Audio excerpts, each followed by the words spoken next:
नमस्कार, एबीपी गंगा देख रहे हैं आप। मैं हूं अवधेश। बुलेटिन की शुरुआत करते हैं इस वक्त की बड़ी खबर के साथ। मंत्री रेखा आर्य और आईएएस वी षणमुगम के बीच तल्खी बढ़ गई है। वी षणमुगम ने अपना विभाग बदलने की मांग की है। मुख्य सचिव ओम प्रकाश को पत्र लिख दिया है उन्होंने लिखा है पत्र में कि रेखा आर्य के साथ वो काम नहीं करना चाहते हैं। वी षणमुगम के समर्थन में आईएएस एसोसिएशन भी आ गया है। तो ये इस वक्त की बड़ी खबर। मंत्री रेखा आर्य और वी षणमुगम के बीच जो तल्खी है वो खुलकर अब सबके सामने आ चुकी है। चिट्ठी पहले रेखा आर्य ने लिखी एसएसपी को कि वी षणमुगम का अपहरण हो गया है। अब जब वी षणमुगम आए हैं सामने तो उन्होंने चिट्ठी लिख दी है मुख्य सचिव को। हमारे साथ ब्यूरो चीफ अजीत सिंह राठी जुड़ गए हैं। अजीत जी, सवाल अब सरकार बनाम नौकरशाही हो गया है क्या? क्योंकि षणमुगम के साथ आईएएस एसोसिएशन है, जबकि रेखा आर्य का समर्थन सतपाल महाराज वीडियो बनाकर कर रहे हैं। अवधेश, देखिए, ये घटनाक्रम पिछले करीब एक सप्ताह से चल रहा है और आप देख रहे होंगे एबीपी गंगा के दर्शकों को भी आपने बहुत विस्तार से इन सब चीजों को दिखाया। तो ये कहानी एक टेंडर से शुरू हुई और टेंडर जब मनमर्जी के मुताबिक नहीं गया तो राज्य मंत्री रेखा आर्य ने इसमें चिट्ठी पत्री शुरू कर दी और पुलिस को एक चिट्ठी भेज दी कि मेरे निदेशक मुझे नहीं मिल रहे हैं, उनसे संपर्क नहीं हो रहा है, उनके अपहरण की आशंका है, उनको ढूंढ कर लाया जाए। तो ये सब ड्रामा चला। फिर अगले दिन सदन का एक दिवसीय सत्र था, वहां भी ये मामला उठा। फिर ये तमाम चीजें आगे बढ़ती रही। तो लेकिन आज ये एक नया मामला सामने आया है कि आज शाम के समय वी षणमुगम ने, जो निदेशक हैं महिला सशक्तिकरण और बाल विकास विभाग के, जिनके साथ उनका मंत्री का विवाद हो रखा है, तो उन्होंने मुख्य सचिव को एक पत्र भेजा है और उसमें पत्र में उन्होंने मांग की है कि वो सफोकेशन महसूस कर रहे हैं और वो राज्य मंत्री रेखा आर्य के साथ काम नहीं कर सकते। लिहाजा चूंकि परिस्थितियां ऐसी हो गई हैं कि उनका यहाँ काम करना संभव नहीं रह गया है, तो इसीलिए उनको दूसरे किसी विभाग में तबादला उनका कर दिया जाए। और इसी के साथ ही आईएएस एसोसिएशन ने भी आज मुख्य सचिव से बातचीत की और मुख्य सचिव को पत्र की भाषा पर तो एक आपत्ति उनके सामने रखी कि पत्र में जिस तरह की भाषा का इस्तेमाल किया गया था। इसके अलावा उन्होंने एक और बात पर आपत्ति की है कि जो पुलिस इतनी तत्परता क्यों दिखा रही है कि जब उनको मालूम था कि वो आइसोलेशन में है, फिर भी रात में या शाम के समय जाकर दरवाजा खटखटाकर पूछने की क्या जरूरत है। तो आईएएस एसोसिएशन को के भीतर इस बात को लेकर भी नाराजगी कि देहरादून पुलिस जिस तरह से आईएएस अफसर को ढूंढने उसके घर जा रही है, यह पता होते हुए भी कि वो आइसोलेट है, फिर भी जा रही है, तो ह्यूमिलेशन करने वाला है। ये किसी को इरिटेट और परेशान करने वाली चीज है। फिलहाल षणमुगम की चिट्ठी से यहाँ सरगर्मियां बढ़ गई हैं और मुझे लगता है कि जांच जैसी पूरी होगी तो षणमुगम का तबादला किसी दूसरे विभाग में किया भी जा सकता है। हालांकि ये पूरी तरह से मुख्यमंत्री के रुख पर निर्भर करेगा कि वो किस तरह क्या निर्णय लेते हैं। शुक्रिया अजीत जी हमारे साथ जुड़ने के लिए और बातचीत करने के लिए। तो अब तल्खी बहुत ज्यादा बढ़ गई है। मंत्री रेखा आर्य और आईएएस विवाद से जुड़ी बड़ी खबर है। आईएएस अधिकारी से जांच कराने से संतुष्ट नहीं है रेखा आर्य। अपर मुख्य सचिव मनीषा पवार जांच कर रही हैं। मुख्य सचिव ने सौंपी है मनीषा पवार को जांच, लेकिन रेखा आर्य जांच से संतुष्ट नहीं है। सवाल यह है कि आखिर जांच से संतुष्ट नहीं तो क्या चाहती हैं? मंत्री रेखा आर्य और आईएएस विवाद से जुड़ी एक और बड़ी खबर। आईएएस अधिकारी से जांच कराने से रेखा आर्य संतुष्ट नहीं है। अपर मुख्य सचिव मनीषा पवार जांच कर रही हैं। मुख्य सचिव ने मनीषा पवार को ये पूरी जांच करने की जिम्मेदारी सौंपी है।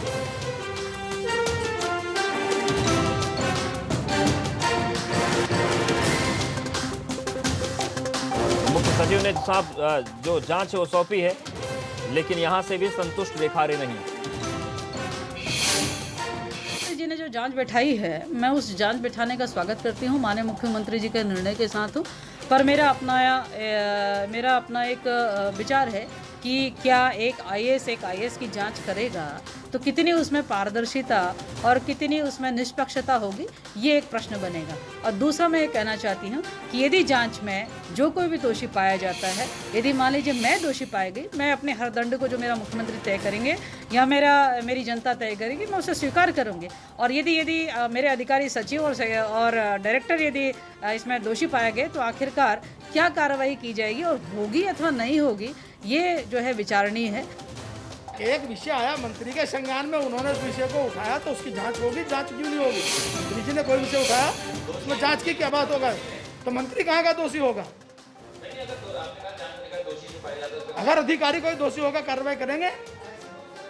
इसमें मंत्री भाई मैं कोई टेक्निकल आदमी हूँ क्या? कोई मंत्री टेक्निकल होता है? मंत्री ने कहा मुझे शिकायत मिली है कि गड़बड़ हुआ है, तो मंत्री उसकी जांच कराएगा ही।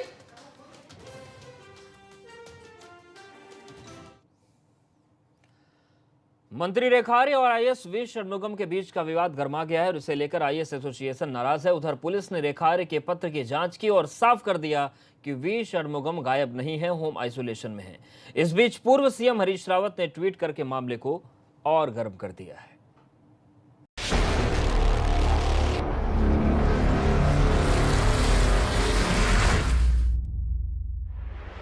त्रिवेंद्र सरकार में मंत्री रेखा आर्य इन दिनों आईएएस अफसर वी षणमुगम को लेकर विवादों में है। रेखा आर्य की चिट्ठी को लेकर एक तरफ आईएएस एसोसिएशन नाराज है, तो वहीं पुलिस की जांच के दौरान ये भी साफ हो गया है कि रेखा आर्य को जो भी आशंकाएं थी उनमें कोई दम नहीं है।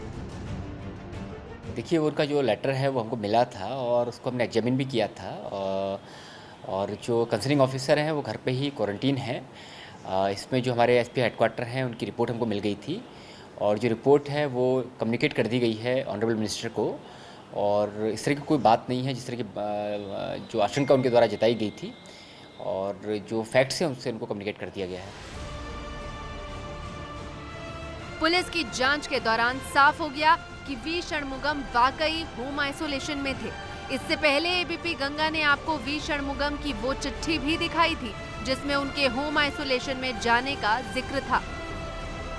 इस मामले को लेकर मंत्री रेखा आर्य बैकफुट पर हैं। हालांकि कैबिनेट मंत्री सतपाल महाराज रेखा आर्य के समर्थन में उतर आए हैं।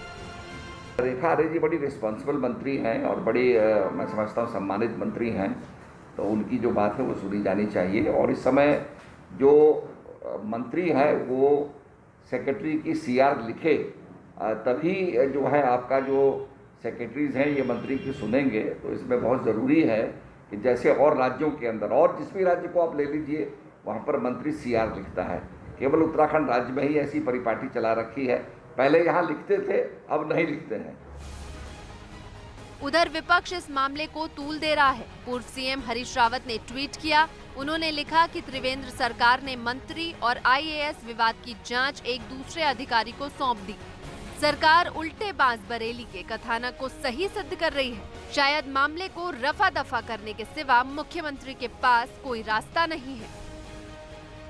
एसएसपी को चिट्ठी भेजने से शुरू हुआ ये विवाद अब हर दिन बढ़ रहा है। मामले की जांच अपर मुख्य सचिव मनीषा पवार को सौंपी गई है। सीएम के निर्देश पर मुख्य सचिव ने मनीषा पवार को जांच अधिकारी नियुक्त किया है। जाहिर है अब इस विवाद के थमने के कोई आसार नहीं दिख रहे हैं। देहरादून से रवि कैंतुरा की रिपोर्ट, एबीपी गंगा। और कृषि बिल